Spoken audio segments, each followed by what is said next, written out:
Тук сме на пчелина ни в село Кошарево. Виждате, днес доста активно летят пчеличките.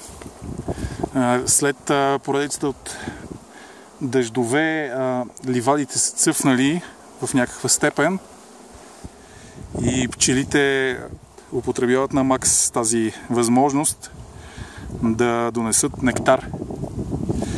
Единствената така по-голяма ливада, която беше миналата година, един арендатор дойде и в средата на цъфтежа реши просто да я разоре. Това беше миналата година, която се намира точно пред пчелите. И за мое удивление, в момента има насят канабис или коноп, някакъв вид коноп, който много прилича на канабиса за пушене. Изключително ми е интересно да разбера пчелите какъв мед, ако изобщо донесат мед от него, или най-вероятно ще има повече прашеци и клей, а пък медът ще бъде само за аромат. Те ще почакаме още някой друг месец.